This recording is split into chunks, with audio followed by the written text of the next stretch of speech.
ਖਾਸ ਤੌਰ ਤੇ ਮੈਂ ਰਕਰਮ ਸਾਹਿਬ ਦਾ ਸਾਡੇ ਮਹਿਮਾਨ ਖਸੂਸੀ ਸਪੈਸ਼ਲ ਨੇ। ਅਸੀਂ ਇਹਨਾਂ ਦਾ ਸ਼ੁਕਰੀਆ ਅਦਾ ਕਰਨੇ ਆ। ਇਹਨਾਂ ਨੇ ਸਾਡੀ ਮਹਿਫਲ 'ਚ ਚਾਰ ਚਾਂਦ ਲਾਏ ਨੇ ਆ ਕੇ।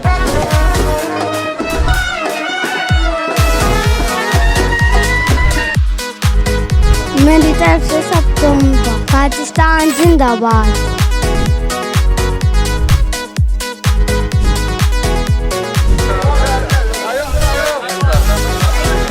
ਭਾਈ ਖੁਰਮ ਗੁੱਜਰ ਸਾਹਿਬ ਦੇ ਅਸੀਂ ਬੜੇ ਸ਼ੁਕਰਗੁਜ਼ਾਰ ਹਾਂ ਜਨਾਬ। ਉਹਨਾਂ ਦਾਤਾ ਦਾ ਉਰਸ ਤੇ ਬੁਲਾਇਆ ਸਾਰੇ ਦੋਸਤਾਂ ਨੂੰ ਔਰ ਮਾਸ਼ਾਅੱਲਾ ਬੜੀ ਅੱਛੀ ਮਹਿਫਲ ਕਰਾਈ ਹੈਗੀ ਏ।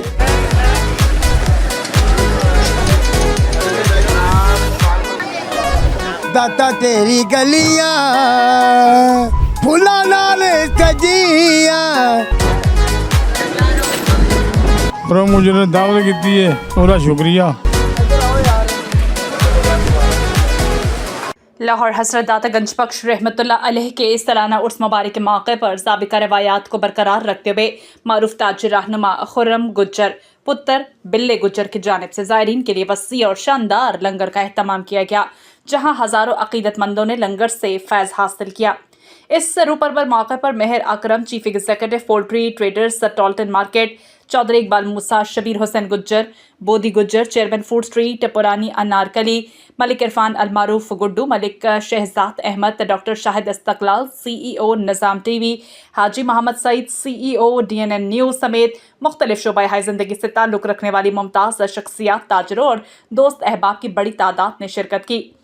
उर्स की रूहानी फ़ज़ा में बैंड की खूबसूरत धुनों ने महफिल को मज़ीद पुरकैफ बना दिया, जबकि ज़ायरीन की खदमत के लिए नहायत आला मेयार के लंगर का बेहतरीन इंतज़ाम किया गया। मुंतज़मीन ने आने वाले हर मेहमान का पुरतपाक इस्तकबाल किया।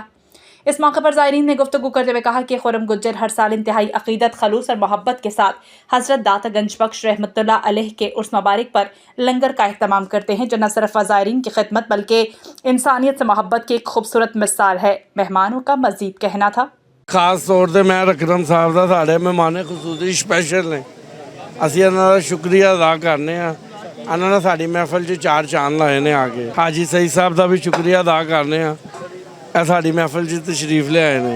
DNN न्यूज़ जिंदाबाद। मेरी तरफ से सबको पाकिस्तान जिंदाबाद। पर मुझे दावत की है उसका शुक्रिया लंगर पानी का, अल्लाह बरकत पाए। ਭਾਈ ਖੁਰਮ ਗੁੱਜਰ ਸਾਹਿਬ ਦੇ ਅਸੀਂ ਬੜੇ ਸ਼ੁਕਰਗੁਜ਼ਾਰ ਹਾਂ ਜਨਾਬ। ਉਹਨਾਂ ਦਾਤਾ ਦਾ ਉਰਸ ਤੇ ਬੁਲਾਇਆ ਸਾਰੇ ਦੋਸਤਾਂ ਨੂੰ ਔਰ ਮਾਸ਼ਾਅੱਲਾ ਬੜੀ ਅੱਛੀ ਮਹਿਫਲ ਕਰਾਈ ਹੈਗੀ ਏ। ਬੜਾ ਲੰਗਰ ਦਾ ਇਹਿਤਮਾਮ ਕੀਤਾ ਹੈਗਾ ਹੈ। ਤਾਜਰ ਭਾਈ ਨੇ ਦੁਆ ਕਰਾਂਗੇ ਇਨਸ਼ਾਅੱਲਾ ਅੱਲਾਹ ਤਾਲਾ ਦੀ ਜ਼ਾਤ ਇਸ ਤੋਂ ਵੀ ਜ਼ਿਆਦਾ ਇਹਨਾਂ ਨੂੰ ਖੁਸ਼ੀਆਂ ਦੇਵੇ ਔਰ ਇਸ ਤੋਂ ਵੀ ਜ਼ਿਆਦਾ ਜਿਹੜਾ ਨੇ ਲੰਗਰ ਦਾ ਇਹਿਤਮਾਮ ਕਰਨ ਦਾ ਮੌਕਾ ਦੇਵੇ ਜੀ। ਦਾਤਾ ਤੇਰੀ ਗਲੀਆਂ ਫੁੱਲਾਂ ਨਾਲ ਸਜੀਆਂ। ਦਾਤਾ ਤੇਰੀ ਗਲੀਆਂ। माशाल्लाह जी अपना खुरम सामने इत्थे महफल करवाई जे ते अल्लाह ताला उहदे रिज़क की बरकत पाए ते बहुत अच्छा माशाल्लाह कर रहे अल्लाह ताला दे लाते बहुत खर्च कर रहे हैं ये, अल्लाह ताला बरकत पाए जी। माशाल्लाह खुर्रम गुज्जर साहब ने महफिल सजाई है, हर साल सजाते हैं, लंगर खिलाते हैं लोगों को। अल्लाह पाक और दे इनको, ये और खिलाएं लोगों को।